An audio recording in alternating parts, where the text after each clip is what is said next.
Ethan Carter adjusted the old baseball hat in the rearview mirror of his modest Honda Civic, a far cry from the sleek Tesla usually associated with his image as a successful entrepreneur. Today, he wasn't a restaurant chain owner. Today, he was just another man in a plain gray t-shirt and faded jeans, blending effortlessly into the lunch crowd, searching for a quick, affordable meal. But beneath the disguise, Ethan carried a simmering suspicion, an instinct he couldn't shake. Over the past 5 years, Carter's Grill, the restaurant chain he had painstakingly built, had grown to 12 locations across the city, quickly becoming a symbol of quality and dedication to flavor. But recently, a handful of complaints had trickled in from the Northeast branch. At first, they were small, inconsistent flavors, slow service, poor staff attitude, but Ethan knew better than to ignore the warning signs.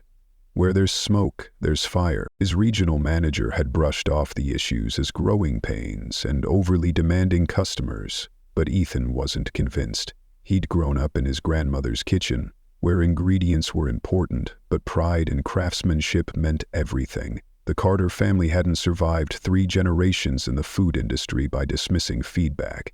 If something was disappointing customers, Ethan needed to see it, smell it, and feel it for himself. As he stepped through the revolving door, he entered a familiar space, one he had personally designed. The green and gold signage still glowed proudly above the entrance, but something inside him had shifted. The trademark aroma of grilled chicken and herbs filled the air, yet to his trained nose, something was missing.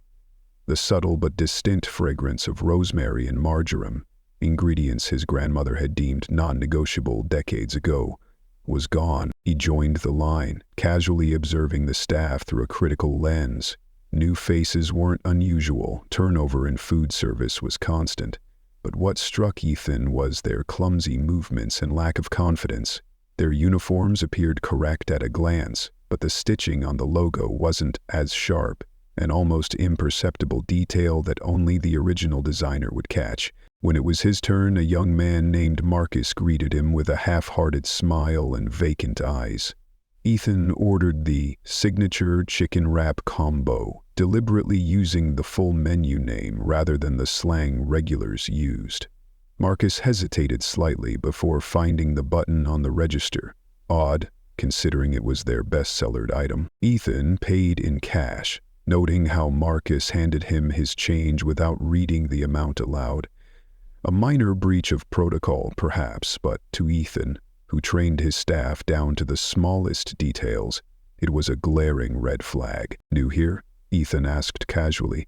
"Yeah, just started last month," Marcus replied, avoiding eye contact. "Who's managing this place now?" "That'd be Tom, he's in the back." The name made Ethan clench his jaw. Tom Geller. Hand-picked by his regional manager, had a spotless resume, impressive credentials, and years of experience in the industry. Still, Ethan had never quite trusted him. Something about Tom's enthusiasm always felt staged, like every gesture was a performance rather than genuine passion.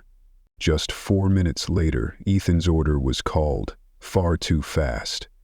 The signature wrap was supposed to take at least 7 minutes to prepare correctly. Grilling fresh chicken, layering crisp vegetables, applying freshly made sauce. His gut told him this wasn't just a fluke. Something fundamental was broken, and it was spreading fast. The teenage employee at the pickup counter handed him a paper bag without a word, without eye contact. Ethan found a table by the window where the noon sunlight poured in, illuminating every detail. He unwrapped the sandwich with surgical precision, more like a forensic investigator than a hungry customer. At first glance, everything looked fine, but when he flipped the wrapper over, the logo was wrong. The green was a shade too dark, the font slightly thinner, and most importantly, the trademark registration mark was missing. It was a counterfeit. Ethan's heartbeat pounded in his ears. This wasn't a printing error, it was intentional. A deliberate substitution. He unwrapped the sandwich further. The chicken was thinner, the sauce was watery. The texture lacked the richness he knew by heart. This wasn't Carter's Grill food. This was an imposter. A betrayal of every principle his brand stood for. Holding back his fury, Ethan walked back to the counter, sandwich in hand. He locked eyes with Marcus. "Excuse me, can I speak with Tom for a moment?" he asked, calmly but with steel in his voice. Marcus shifted uncomfortably. "He's really busy in the back right now. Maybe I can help?" Ethan lowered his voice, his tone heavy with certainty. "This wrap tastes different. The packaging is off. Have the suppliers changed recently?" Marcus's eyes flickered with panic before he tried to recover. "Nah, same as always. Maybe the kitchen's just off today." "An off day?" Ethan repeated slowly. "Even the packaging?" Marcus raised his hands defensively. "I just work the counter, man. If you want to leave feedback, there's a QR code on the receipt." Ethan already had it out. He scanned the code. It didn't link to Carter's official customer portal. It led to an unsecured third-party site with no branding. He tightened his grip on the receipt. His voice dropped to a commanding tone. "I want to see Tom." Marcus hesitated. "He's really tied up. Tell him it's an emergency inspection from internal quality control," Ethan cut in. Marcus went pale. Yes, sir. I'll go get him." As the nervous cashier disappeared into the kitchen, Ethan scanned the room again. The digital menu showed prices nearly $1 lower than corporate's approved rates. The salad bar had wilted vegetables, a direct violation of Carter's 100% fresh produce policy. Every detail was a puzzle piece forming a picture of quiet fraud. 3 long minutes passed. Then Tom Geller emerged, wiping his hands on a dish towel. Sweat dotted his forehead. He forced a smile. "Something I can help you with?" Ethan showed his ID badge, low and discreet. "Ethan Carter, we need to speak privately." Tom's face cycled through disbelief, anxiety, calculation, then settled into a practiced smile. "Of course, Mr. Carter. Right this way." They walked into the kitchen. All activity stopped. Conversation ceased. The air became thick with silent guilt. Ethan spotted unfamiliar faces. Kitchen staff he had never hired, never approved. "What brings you by unannounced?" Tom asked, as they entered the cramped office in the back. Ethan placed the wrapper on the desk. "Let's start with this." "That's not our packaging." Tom gave it a cursory glance. "Probably a printing error. Supplier issue." "Your suppliers don't make errors like that," Ethan said coldly. "And they don't send substandard ingredients." Tom looked like he was about to argue, but a bead of sweat running down his forehead betrayed him. "Mine." "I don't know what you mean," he mumbled. "I think you know exactly what I mean," Ethan said, calm but razor sharp. "I want to see the storage room and every invoice from your latest shipments." Tom froze for a moment, then let out a resigned sigh. "Of course, we've got nothing to hide." On the way to the storage area, they passed a door Ethan didn't recognize from the restaurant's original layout. "What's that?" he asked, sharp and quick. "Maintainable access for the building's central HVAC system," Tom replied a little too fast. Ethan said nothing, but mentally marked it for investigation later. The storage room door opened, and the truth began to reveal itself. The front rows of shelves were perfectly arranged with official Carter's Grill branded products, clearly staged to mislead. But as Ethan walked further in, into the dimmer areas where light barely reached, the deception unraveled. Hidden on lower shelves were boxes of unlabeled ingredients from suppliers he'd never heard of, names not listed in any of the company's approved vendor contracts. Cheap products, generic packaging, and no quality control. This wasn't negligence, this was deliberate fraud. Without hesitation, Ethan pulled out his phone and began snapping photos. Every box, every label, every batch. Each one a piece of evidence. "He invoiced Tom," he said, his voice low and heavy, as if each word was weighted with judgment. Reluctantly, Tom unlocked a cabinet drawer and handed over a thick stack of papers. Ethan skimmed through them swiftly, his eyes trained from years of reviewing internal paperwork. And there it was. 2 distinct sets of records. One for the official Carter's Grill orders, the other a stream of invoices from unfamiliar vendors, offering ingredients at 30 to 50% cheaper. The numbers didn't lie. "What is this, Tom?" Ethan asked, voice steady as steel, eyes hard and unwavering. Tom stammered, I can explain," but the ring of a phone cut him off. He instinctively reached for it, but stopped cold when he saw the caller ID. A chill went through Ethan's spine. Victor, the regional manager he had personally hired and trusted. If Victor was involved, this wasn't just one rotten store. The entire system was compromised from within. "How many other locations are in on this?" Ethan asked, his eyes locked on Tom. Tom said nothing. His silence was louder than any confession. "I'm shutting this place down," Ethan declared. His eyes no longer reflected a businessman, but a guardian of legacy. Tom looked directly at Ethan. This time there was no fear, only warning. "You don't know what you're dealing with," he said quietly, his voice suddenly cold. "Try me," Ethan replied without flinching. The phone rang again. Tom didn't bother hiding his reaction this time. It wasn't fear. It was something closer to reluctant surrender. Both men knew this wasn't about one bad sandwich anymore. It was about an entire operation, reputation, ethics, and the powerful forces behind it. That night, the air was cold and heavy with tension. At 11:43 p.m., Ethan turned off his car in a public lot 3 blocks from the restaurant, discreetly nestled between 2 delivery vans. He wore black from head to toe, lightweight and silent, prepared not for a business review, but a covert operation. After his confrontation with Tom earlier that day, Ethan did the unexpected. He retreated. He pretended to accept the excuses about temporary suppliers and warehouse mix-ups, but beneath the surface, he was planning. He spent the entire afternoon calling trusted managers, reviewing security footage, cross-checking inventory logs, and his suspicion circled back to the maintenance door Tom had hastily explained. At 12:07 a.m., headlights flickered at the end of the alley behind the restaurant. A plain white truck with no company logo reversed slowly into position. 2 men in unmarked uniforms climbed out. One unlocked the maintenance door. The other began unloading crates. Ethan's grip tightened on his backpack. His heartbeat pounded in his ears. This wasn't a standard after-house delivery. Carter's Grill only received shipments during business hours, always with receipts, inspections, and managerial approval. Ethan waited 15 minutes after the truck pulled away.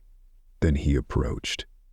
The door was locked, as expected, but Ethan had insisted on having a master key to all properties back when he first built his business. His hand trembled slightly as he slid the key into the lock, turned it, and heard a soft click. Like a secret surrendering itself, the door creaked open, revealing a narrow staircase descending into darkness. This basement wasn't on any of the restaurant's original plans. Ethan paused at the top of the stairs, listening to the muffled voices drifting up from below. His heart beat like a war drum.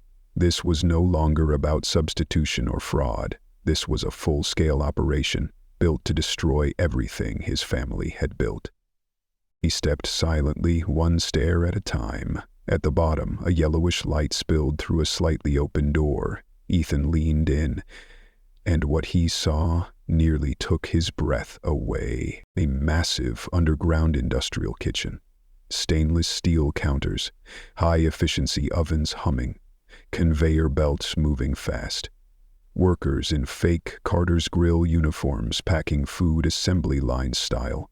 In one corner, chicken wraps were being sealed in the same fake packaging Ethan had discovered earlier.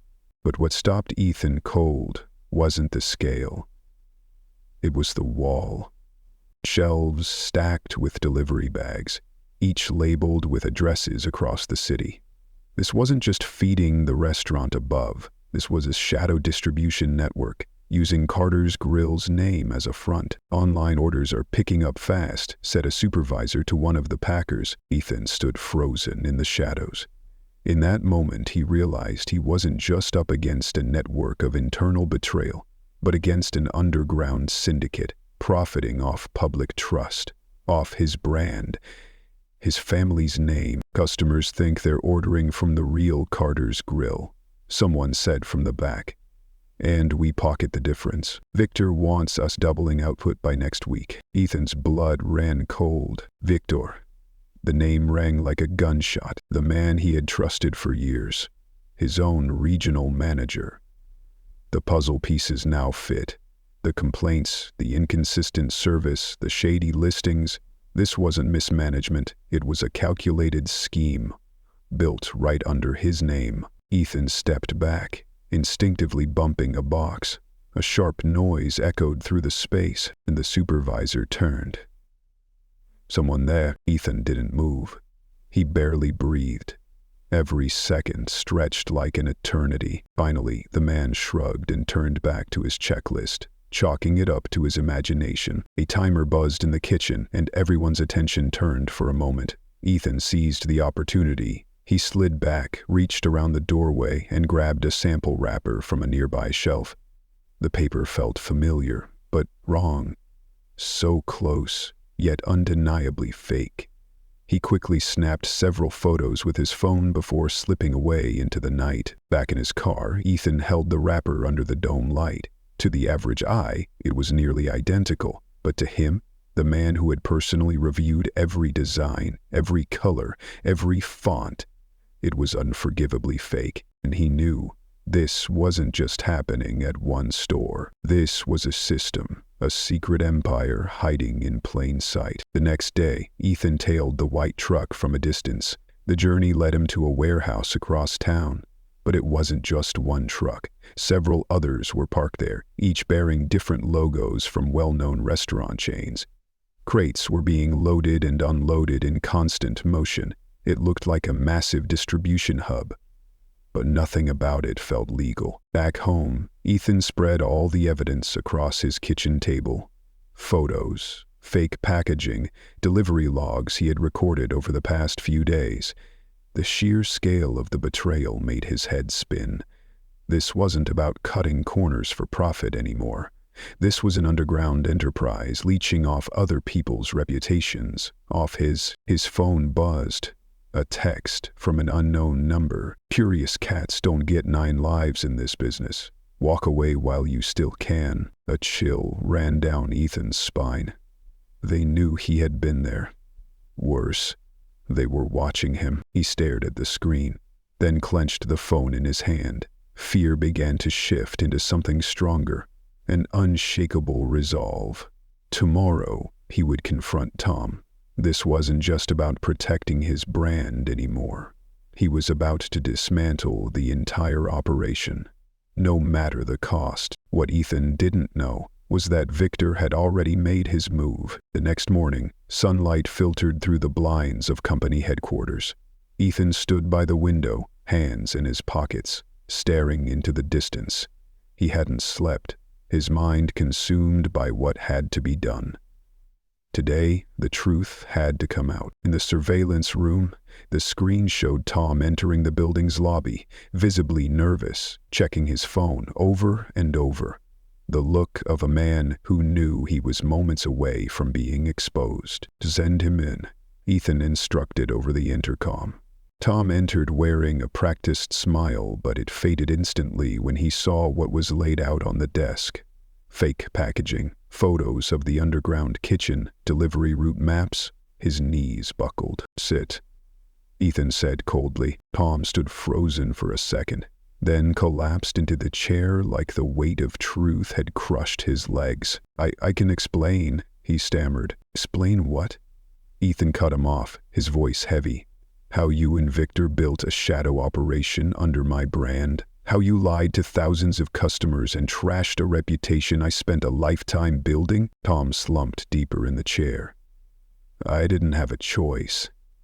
Victor approached me last year, said there were investors looking to maximize profits by swapping in cheaper ingredients, but keeping the same branding. Ethan's voice rose, laced with anger and disgust. It started small, Tom admitted. Then Victor brought in his own suppliers. And then, phase 2, ghost kitchens. Fake orders.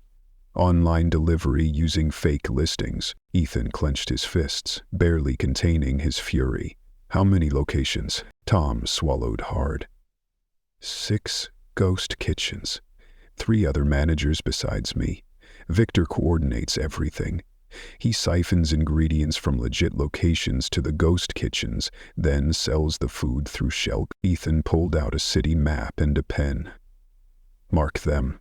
Every single one. Tom hesitated, then leaned forward and began marking the addresses. 6 points, none of them tied to any official Carter's Grill location, but each one was strategically placed between real branches, close enough to deceive app-based customers. Eerie's nearly identical logos, fake packaging, but the quality is awful. Cheap meat, watered-down sauce, smaller portions, Tom said, eyes down. Ethan slammed his hand on the table. Do you know how many loyal customers we've lost because of this? They think that is our food. Tom remained silent. There was nothing he could say to undo the damage, and Ethan knew this was only the beginning. The fight ahead wasn't just about food. It was about honor, truth, and justice. They're geniuses, really, Tom added bitterly. Charge premium prices at the real restaurants, run bulk volume through the fake ones. Maximum profit, no paper trail. Ethan gritted his teeth. Where's Victor? Tom said at the main ghost kitchen. The warehouse on Riverside, Tom said, avoiding eye contact. Ethan pulled out his phone, ready to call the police, but Tom suddenly grabbed his wrist, voice trembling in desperation. You can't.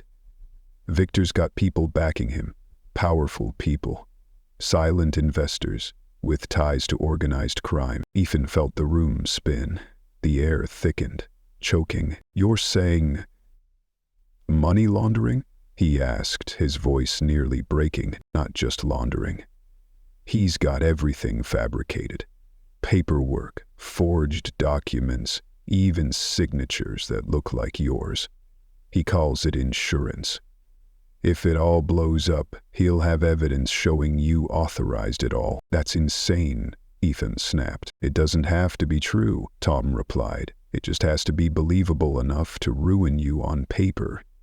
Ethan's phone lit up again. A message from Maria, the head chef at HQ. Staff's been whispering. Everyone feels something's off. We're with you, no matter what happens. That simple loyalty broke through the cloud of dread consuming him. His real team, people who weren't driven by money, but by integrity. They deserved the truth. They deserved a leader who would fight for them. Take me through everything, Ethan said, his voice now firm and final. Every location, every supplier, every account. Over the next 2 hours, Tom laid it all out like a confession. His words painted a devastating portrait of organized betrayal. All the while, Victor had continued managing operations as a legitimate regional director, while secretly building a parallel empire. The ghost kitchens mirrored Carter's Grill's branding exactly. Menus, food photos, website listings. Customers never noticed the difference. There's more, Tom whispered. Victor's planning to franchise the ghost kitchen model, sell it to operators in other cities. Use your name without paying a dime in royalties. Not if I stop him first, Ethan said, rising to his feet. In his eyes now burned the fire of a man betrayed, but not broken. You don't understand. These people are dangerous, Tom pleaded. If they find out I told you, you'll be protected, Ethan said, though uncertainty weighed heavy on his chest. But I need something airtight, something Victor can't deny. Tom hesitated, then pulled a flash drive from his pocket, a lifeline Ethan hadn't expected. Last week's records, Tom said. Locations, suppliers, bank accounts. I kept it in case things got out of control. Ethan plugged the drive into his laptop, the screen filled with spreadsheets, graphs, data points. Every cell was a dagger, proof of a cancer that had spread deep into the body of his business, eating away at everything he had built with sweat and sacrifice. Dear God, Ethan whispered as he read line by line. This wasn't just a citywide operation. They were planning to expand nationwide within 6 months.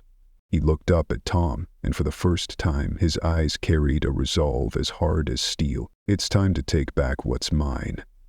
All of it. It's not that simple, said Elena Vasquez, Ethan's attorney, as she reviewed the thick file spread across the desk.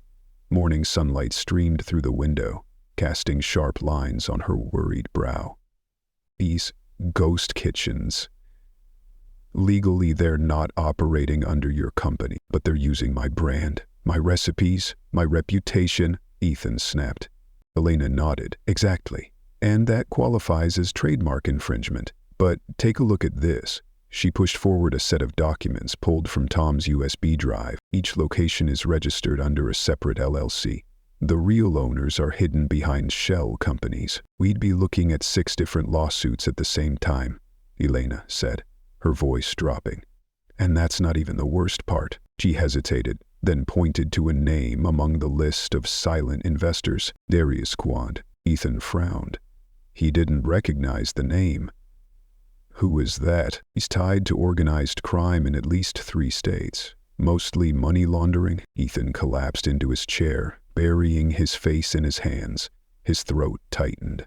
It wasn't just Victor who had betrayed him. It was an entire criminal network that had embedded itself in the heart of his business, using Carter's Grill as a front to clean dirty money. Elena confirmed it. Launder funds through a sophisticated operation. Ethan was silent. Everything he had built, on trust, on sweat, on integrity, was being used as a tool for criminal gain. But one thing he knew for sure. They could steal the brand, they could manipulate the books, but they would never take the soul of Carter's Grill, because that soul lived in people like Maria, in loyal customers, and in every unwavering decision he'd ever made. Elena, Ethan said, his voice tight with emotion, they're using my brand to legitimize untraceable cash flow.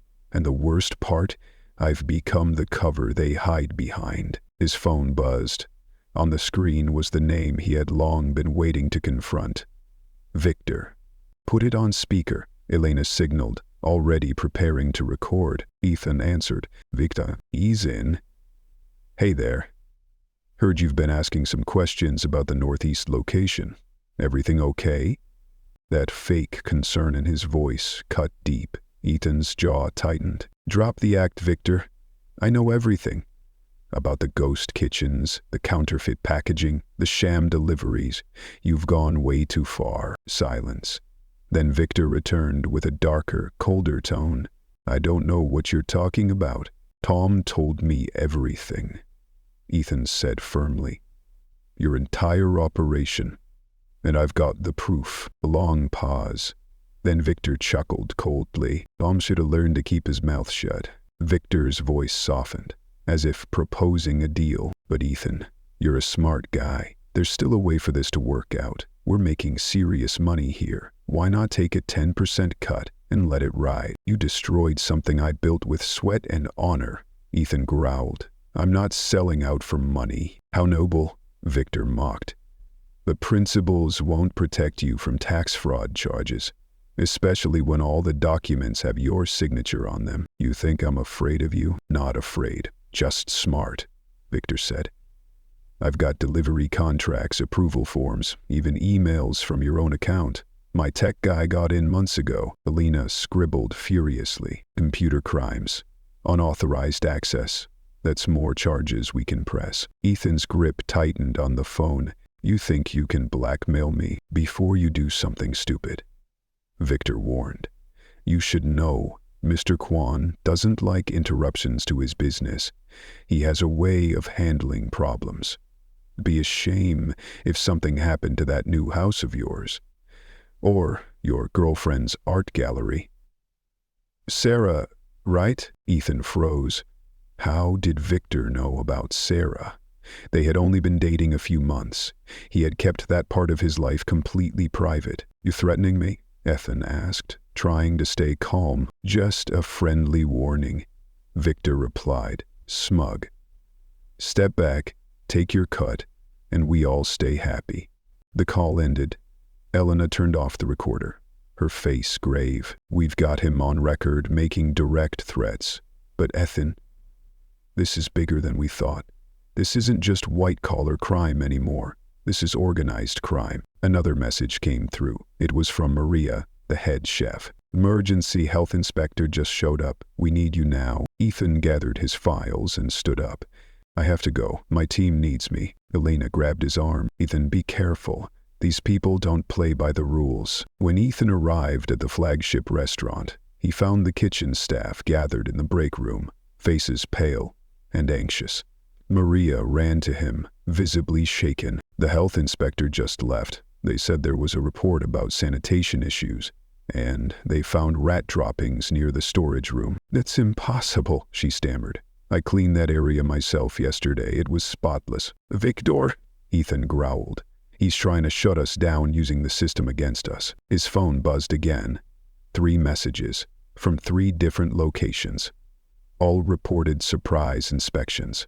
All the same allegations. He's hitting us from every angle, Ethan said bitterly. Using the institutions we rely on to squeeze the life out of what's left. From the break room door, a voice called out, and we're ready to fight back. Ethan turned. Before him stood the entire staff, from chefs to servers to delivery drivers, nearly 30 people, eyes fierce with loyalty. Diego, the longtime sous chef, stepped forward. We've all seen something's off. The ingredients changed, strange deliveries, management acting weird. But Carter's Grill is family to us. No matter what happens, we're not leaving. Ethan felt his throat tighten. Emotion rising. You could lose your jobs, maybe more than that. We already lost everything, said Lily, a veteran server. Tips are down, customers complain. They think the bad food is ours. But this is our livelihood. Ethan looked around the room, his eyes meeting every single face. These were people he'd worked alongside in cramped kitchens. People who stood beside him on opening day. And he realized this was his greatest weapon. Not lawyers, not tech. People. Their loyalty, their integrity, their belief in what they built together. All right, Ethan said, drawing in a deep breath and quietly closing the door. It's time I tell you the whole truth, and how we're going to fight back. Hours later, at Carter's Grill headquarters, Detective Sandra Reyes stood over a conference table piled with evidence. USB drives, maps, notes, audio recordings. The proof was undeniable. Do you understand the risk you're taking, Mr. Carter? She asked. If these people really are tied to organized crime, Ethan didn't blink. I understand. And I'm not backing down. I don't have a choice anymore, Ethan added quietly, eyes fixed on the screen displaying hundreds of lines of criminal data.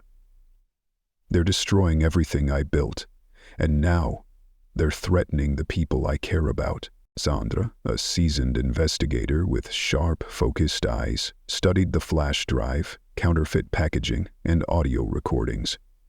She nodded, her voice calm but resolute. This case goes beyond local jurisdiction. You've got federal-level crimes here. Food safety violations, trademark infringement, money laundering, extortion, cybercrime. I need to get federal agencies involved. How long will that take? Ethan asked, anxiety tightening his chest. Normally months, Sandra replied. But then she pointed at one photo. But this, your photo of Darius Kwan at the warehouse, changes everything.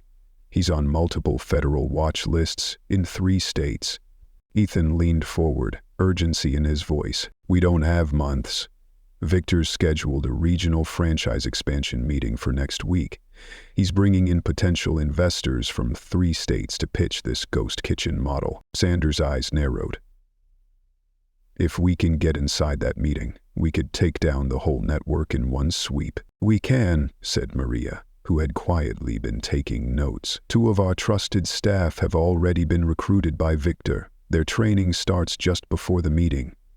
A slow smile formed on Sandra's lips. How would you feel about a few more new hires? The plan came together fast. 3 undercover officers would pose as new kitchen staff inside the central ghost kitchen. 2 more would infiltrate the delivery team. With Maria's help, they were given internal schedules, access protocols, and shift assignments. Meanwhile, Ethan played the bait, pretending to consider Victor's offer, keeping his responses vague to buy time. I need you to wear a wire, Sandra instructed during the final planning session. We need Victor to say it himself. Acknowledge the counterfeit packaging, the laundering process, and the ghost kitchen scheme. And we need it on record, directly from you. But don't you already have people on the inside? Ethan hesitated. We do, Sandra said.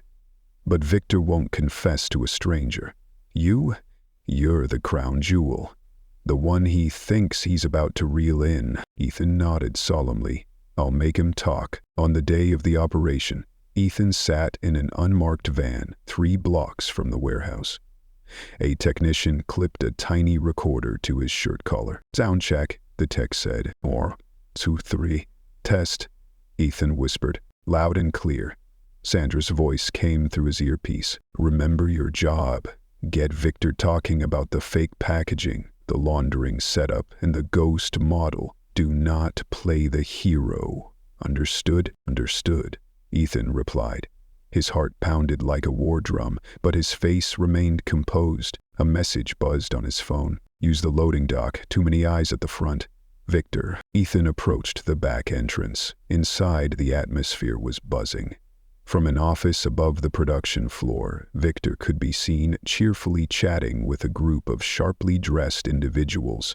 Down below, workers in fake Carter's Grill uniforms prepped food at assembly stations like it was a legitimate operation. Ethan spotted several undercover officers already embedded, blending in seamlessly while scanning and memorizing everything. Victor noticed him and quickly excused himself from the group, hurrying over. There you are. Perfect timing. I was just walking the investors through the profit model. Investors for what exactly? Ethan asked, clearly and loudly, ensuring every word was recorded. Victor grinned like a predator sizing up prey. The next phase of our little enterprise, franchising this model across the Midwest. All the profit of Carter's Grill, at half the cost and none of the quality control. And the laundering? That part of the franchise model too, Ethan asked firmly. Victor's smile faltered. Keep your voice down, he hissed. That's Quentin. We provide the business structure, he handles the rest. What about my customers? My reputation? Ethan asked, holding his temper. Victor waved a dismissive hand, as if swatting a fly. Minor details. Look around. We've built a full-scale operation. 6 kitchens, full delivery system, online presence, and no one knows. All thanks to your brand. Ethan bit back the fury and kept his voice flat. If I'm going to be part of this, I need to see everything. Victor beamed, mistaking resolve for agreement. That's the spirit. Let me give you the grand tour. Over the next 20 minutes, Victor proudly showed off every corner of the ghost kitchen facility. Stations, inventory, stacks of fake wrappers being processed with military precision. Every word, every arrogant boast was captured. Evidence not just of a crime, but of unchecked greed and crumbling control. And Ethan knew. The trap had sprung. And this right here, Victor said, unlocking a small office in the back of the warehouse, is where the magic happens. Ethan stepped inside. His eyes swept over shelves stacked with financial ledgers, neatly labeled forged documents, and a specialized computer system. On the screen, transactions scrubbed clean, money routed through layers of shell companies. We run the books from the legit restaurants through here first, Victor explained proudly. Skim what we want, launder the rest through pre-cleared accounts. Totally untraceable. That's enough, Ethan said quietly, his voice low and final. What? We haven't even gotten to the fun part. Expansion plans, Victor started. I said that's enough, Ethan barked, pulling open his jacket to reveal the hidden recording device. Victor's face drained of color. You idiot! At that moment, the warehouse doors burst open. Dozens of armed officers stormed in, led by Detective Sandra Reyes. Police, everyone down on the ground. Now, chaos erupted. The ghost kitchen staff scattered in panic. Fake investors fled, and Darius Kwan's security team reached for weapons, but they were quickly subdued. Victor lunged at Ethan, blinded by rage, but before he could lay a hand on him, he was tackled to the ground by Diego and two loyal staff members. It's over, Victor, Ethan said coldly, standing over him. My restaurant, my name, my rules. Victor snarled, eyes full of venom. You'll regret this. Kwan has people everywhere. Ethan glanced at the loyal team standing behind him. So do I. The difference is, mine actually care about doing the right thing. 6 weeks after the raid, Ethan stood before a sea of cameras at a packed press conference. Behind him hung a bold new banner, Carter's Grill back to authentic. The arrest of Victor, Darius Kwan, and 17 others had sent shockwaves across the region. But Ethan knew the harder work was still ahead, earning back the public's trust. When my grandmother opened the first Carter's Grill 40 years ago, Ethan began, voice steady but heartfelt. She had one rule, never compromise on quality. And I failed to see the betrayal happening inside my own system. He paused, scanning the crowd of reporters, loyal customers, and employees. Today, I'm not asking for forgiveness. I'm asking for the chance to earn your trust again. One meal at a time. Behind him stood Maria, Diego, Lily, and the rest of his core team. The ones who stood by him through the darkest days, now in new uniforms featuring a slightly redesigned Carter's logo with the words, authentically Carter's. We've made changes, Ethan continued. Every restaurant now operates under an open kitchen policy. Customers can request a tour anytime. Our supplier list is available on our website, and every wrapper comes with a scannable QR code to verify your meal came from a certified Carter's Grill. But the changes weren't just cosmetic. Ethan had personally visited every affected location, met with every team, and listened to every customer. The 3 managers who conspired with Victor were gone, replaced with those who had shown loyalty when it mattered most. We're also launching our Second Chance program, Ethan announced. Many workers in those ghost kitchens had no idea they were part of a scam.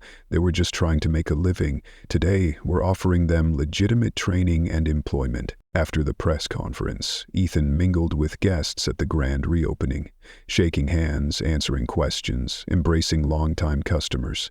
Sarah, his girlfriend, gave his hand a reassuring squeeze. One regular customer chuckled and said, "Whoever bit into that chicken wrap should eat for free for life." Ethan laughed.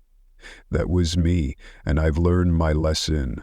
Always double-check what you believe in." Later that evening, Ethan gathered his core team at the original Carter's Grill location, a cozy converted house where his grandmother had once cooked every dish herself. "We did it," Maria said, raising her glass.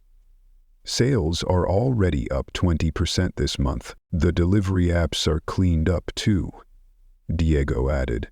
"All the fake listings are gone, and our real ones now carry a verified badge." Ethan nodded, though his eyes remained thoughtful. "We won this battle, but out there are still small business owners being deceived, just like we were." He laid a stack of papers on the table. "Elena and I are launching a new initiative, a restaurant anti-fraud and counterfeit alliance. We share resources, flag suspicious activity, and support law enforcement in shutting these operations down early." Lily flipped to the first page. "You're turning a disaster into a mission?" "Exactly," Ethan said, his voice firm with purpose. "And I want all of you in. You proved that when everything we cared about was under threat, we didn't back down. The story didn't end with fireworks. It ended with unity. A team once fractured, now stronger than ever. They weren't just rebuilding a restaurant. They were rebuilding trust and lighting a path so others wouldn't have to walk through the dark alone. The ghost kitchens, once symbols of deception, were now being transformed into legitimate community kitchens, spaces for culinary education, nurturing the next generation of chefs. Ethan wasn't just closing a dark chapter in Carter's Grill's history. He was turning it into fertile ground for something better. That night, a cool breeze swept through the back patio of the original restaurant. Ethan stepped outside, standing beneath the warm glow of lights illuminating his grandmother's herb garden. Basil, rosemary, and the scent of memory itself. A message lit up on his phone. Sandra Reyes. Victor took a plea deal. He's testifying against Quan. You won't see either of them for at least 15 years. A weight lifted from Ethan's chest. It wasn't pride, just a quiet relief, like a stone finally rolled off his shoulders after being carried too long. Then another notification. A customer review. Just had my first Carter's chicken wrap since the whole ordeal. Tastes just like I remember. Fresh, flavorful, and wrapped with care. Welcome back, Carter. You were missed. Ethan smiled. Not a triumphant grin, but one filled with warmth. A quiet thank you from someone he'd never met, rekindling the hope he'd nearly lost. One customer, once again. That's how his grandmother built this place, and that's exactly how he would build it again. The next morning, Ethan arrived at headquarters early. On his desk was a perfectly wrapped chicken sandwich in the new packaging. Logo clean, QR code gleaming. Beside it, a small handwritten note in a familiar script, and the boss who unwrapped the truth and shut the door on the lies. Here's to authentic food and authentic leadership. Ethan sat down and carefully unwrapped the sandwich. The aroma rose, wrapping around his heart. The same recipe his grandmother once taught him. The same care. The same truth. One bite, and everything made sense. From chaos, rebirth. From betrayal, restored faith. And from one suspicious chicken wrap, a brand new mission and a brand new life.